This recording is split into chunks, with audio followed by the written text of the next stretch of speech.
Imagine a world on fire. The 5th century AD. The Western Roman Empire, once the master of the known world, is now a shadow of its former self, a giant collapsing under its own weight. Its provinces are crumbling, its borders breached, and its enemies, the Goths, Vandals, and Franks, are carving out new kingdoms from its dying flesh. Rome no longer rules the world. It struggles merely to survive. In this age of chaos and decline, could one person, just one, still be enough to save it? This is the story of Flavius Aetius, a man often called the last of the Romans. His story doesn't begin in a palace, but in the heart of enemy territory. Born into a prominent military family, Aetius spent his youth as a political hostage, living first among the Goths and later the fearsome Huns. But this harsh upbringing was his crucible. He didn't just survive, he learned. He mastered their languages, understood their cultures, and most importantly, he deciphered the secrets of their terrifying warfare. This unique education forged him into the perfect weapon, a Roman general who knew his enemies better than they knew themselves. When he returned to Roman service, he found an empire as dangerous from within as it was from without. The imperial court was a viper's nest of intrigue, ruled by weak, paranoid emperors and scheming rivals, all vying for power while the world burned. Aetius had to become a master of two battlefields: the open plains against barbarian hordes and the treacherous corridors of the palace. He played the game of politics with ruthless skill, forging alliances, outmaneuvering his rivals, and using a masterful blend of diplomacy and brute force to claw his way to the top. Eventually, he became the Magistra Militum, the supreme commander of all Roman forces in the West. He was, in everything but name, the true ruler of the empire. For 2 decades, Aetius was the dam holding back the flood. His primary theater of war was Gaul, modern-day France, the crumbling heart of the Western Empire. He fought relentless campaigns against the Franks, the Burgundians, and the Visigoths.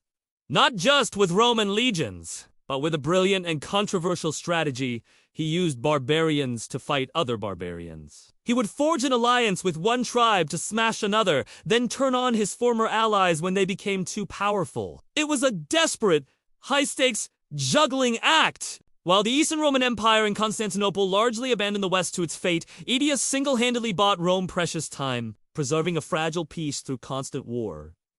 But a new, even greater threat was gathering on the horizon. From the vast steppes of the East came a name that would become a byword for terror: Attila the Hun. The Huns, once a people Aetius knew well, had united under a leader of unparalleled ambition and brutality. Ironically, Aetius had once used Hunnic mercenaries to secure his own power. Now, his former allies, led by Attila, the scourge of God, had become Rome's deadliest enemy. In 451 AD, Attila and his unstoppable horde invaded Gaul, intent on wiping the last vestiges of Roman civilization off the map. This was the ultimate test. What followed was one of the most pivotal and bloodiest battles of antiquity: the Battle of the Catalaunian Plains. Aetius knew that the depleted Roman army could not face the Huns alone. So, he performed his greatest diplomatic miracle. He convinced his old enemy, the Visigothic king Theodoric, to join him. Romans and Goths, mortal enemies for generations, stood side by side. They were joined by Franks, Alans, and a dozen other tribes in a fragile coalition, a desperate alliance of civilization against chaos. The scale of the battle was immense, a clash of nations that would determine the future of Europe. The fighting was savage, and losses were catastrophic on both sides. The Visigothic king himself was killed in the fray. But in the end, Aetius' strategy worked. Attila was stopped. He was not destroyed, but his aura of invincibility was shattered. The Hunnic invasion was turned back, and Rome, against all odds, survived. Aetius had saved the Western world. He was the hero of the age, the shield of the Republic, and that was his fatal mistake. Back in the imperial court, the weak and insecure Emperor Valentinian III didn't see a savior. He saw a threat. He saw a general whose fame and power eclipsed his own.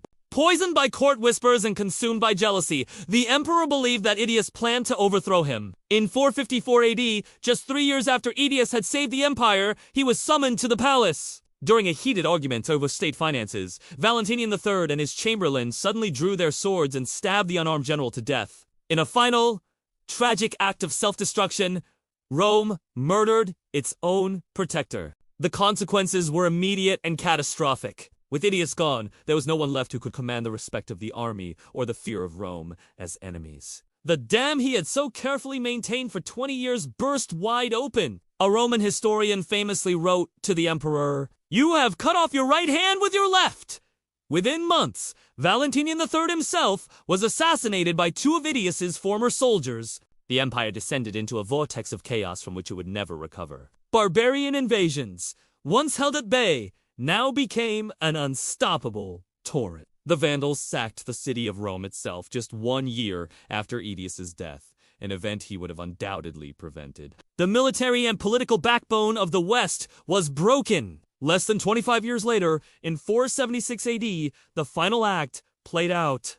A Germanic chieftain named Odoacer deposed the last Western Roman emperor. A young boy, ironically named Romulus Augustus, he sent the imperial insignia to Constantinople, signaling that the Western Roman Empire was no more. Aetius's assassination wasn't just the murder of a man. It was a death warrant for the empire. It marked the point of no return. Aetius was more than just a brilliant general. He was the final embodiment of Roman resilience and military genius. He didn't just win battles.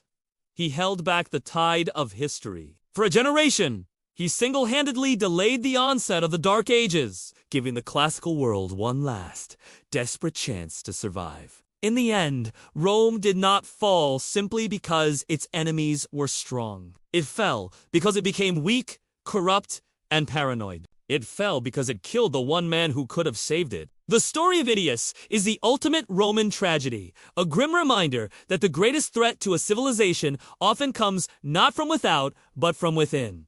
Thanks for watching. If you found this story as fascinating as we did, be sure to like this video and subscribe for more epic tales from history.